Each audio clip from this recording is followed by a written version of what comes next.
Em março de 2020, a Microsoft conseguiu um feito que não acontecia faz muitos anos. O seu navegador, o Edge, ultrapassou o Firefox e se tornou, pelo menos por um mês, o segundo browser mais usado no mercado. Quem acompanha essa disputa sabe o quanto ele é acirrado e o quanto a Microsoft sofreu por anos por causa do seu produto, o Internet Explorer. Mas para quem não se lembra ou nem acompanhava isso na época, pode parecer meio estranho. Afinal, por que ele era tão odiado assim? E como, mesmo cheio de problemas, ele se manteve no topo por tanto tempo? Agora ele conseguiu se redimir com outro nome e outra roupa? Esse é o Entenda, o quadro do Tecmundo que explica o que está por trás das notícias que você lê todos os dias lá no nosso site.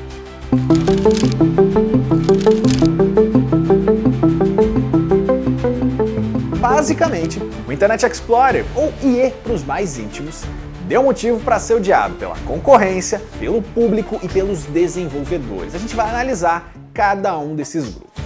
E para começar, a gente precisa fazer uma viagem no tempo, mais precisamente para 1995, quando o Internet Explorer é lançado como parte do pacote Plus do Windows 95.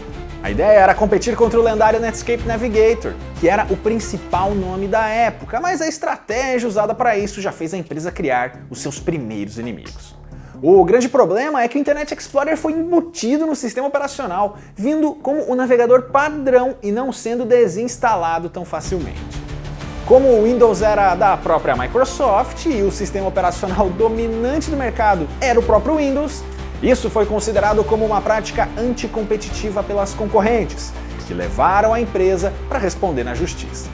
Até mesmo o CEO Bill Gates foi chamado para depor no processo, que envolveu o Departamento de Justiça e 18 estados norte-americanos, e acusavam a Microsoft de impedir a concorrência ao praticamente forçar os seus próprios serviços em seus produtos. E as respostas evasivas e até debochadas que o Gates deu na época não ajudaram nessa imagem. Como resultado, a empresa ficou sob supervisão por 8 anos para evitar que algo parecido fosse realizado. Além disso, como o navegador era de graça, a Microsoft escapou de pagar royalties para a empresa que administrava a Mosaic e licenciou seu código base. Isso foi resolvido com um acordo mais tarde, mas o Netscape não teve tanta sorte e também por culpa própria, mas principalmente pela concorrência desleal, acabou caindo no esquecimento e deixando o mercado ainda mais livre para a Microsoft por vários anos. Beleza, mas qual que é o problema com os usuários? Bom, para começar, ele era sim um navegador extremamente popular, mas claro que ser pré-instalado ajudava e não ter tantos concorrentes assim era outro fator importante. Lançado em 2001 junto com o Windows XP, o Internet Explorer 6 foi talvez o auge da marca, com suporte oficial de 8 anos. Só 3 anos depois o Firefox veio para incomodar e levou ainda mais 4 anos para o Chrome começar a sua ascensão meteórica. Isso fez a empresa se acomodar bastante e também demorar muito para lançar novos recursos ou então se adequar aos padrões do mercado. O navegador ganhou uma fama por ser extremamente lento em reproduzir conteúdos mais pesados, além de travar constantemente e demorou muito tempo para ter extensões simples, além daquelas barras de ferramentas de pesquisa que só enchiam a paciência e quase não tinha nenhuma utilidade. Além disso, diversas versões têm também uma lista interminável de falhas de segurança, brechas de vulnerabilidade graves no motor de funcionamento, que poderia levar você a acessar sites maliciosos ou então executar códigos que podem levar ao controle do seu PC remotamente. Por incrível que pareça, elas são descobertas até hoje, como é o caso de uma falha que afetou um componente JavaScript das versões 9, 10 e 11 do IE. A gente já fez aqui no Entenda um vídeo sobre por que é ruim usar sistemas operacionais antigos, e isso vale também para navegadores descontinuados. Eles ficam sem atualizações de recursos e também de segurança, além do problema de compatibilidade que já existia antes aumentar ainda mais. Por fim, mas não menos importante, vamos falar da dificuldade dos desenvolvedores e dos designers, que têm que lidar com softwares, com sites e com serviços que dependem dos navegadores. No caso específico do IE, sempre rolou uma dificuldade de compatibilidade para fazer ele rodar lisinho nele, o que era feito com base em outros navegadores. Designers de web precisavam fazer 1001 gambiarras e dar várias voltas para conseguir fazer tudo rodar como desejado ali. E nem mesmo o Internet Explorer 11, que foi a última versão com esse nome, tinha suporte a várias configurações modernas de CSS. E como ele é o navegador padrão de muita gente que nem se dava ao trabalho de baixar outro quando comprava um PC novo, tinha que continuar desenvolvendo para o IE.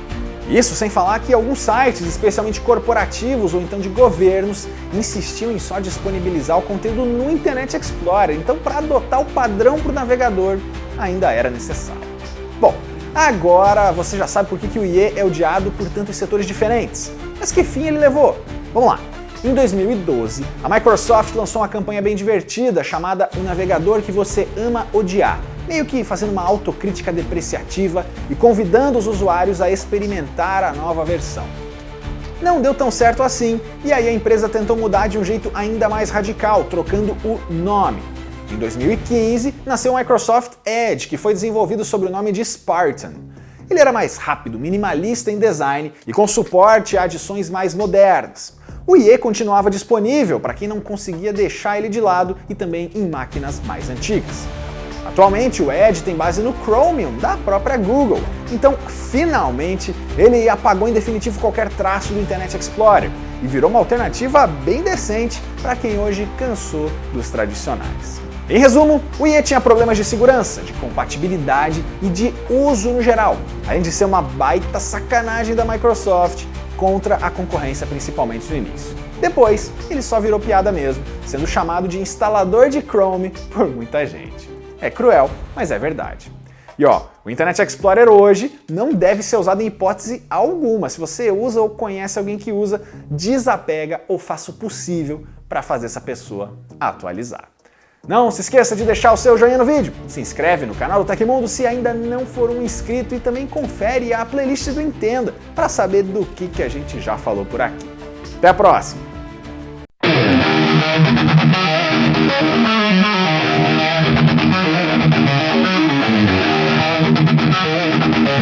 Bye.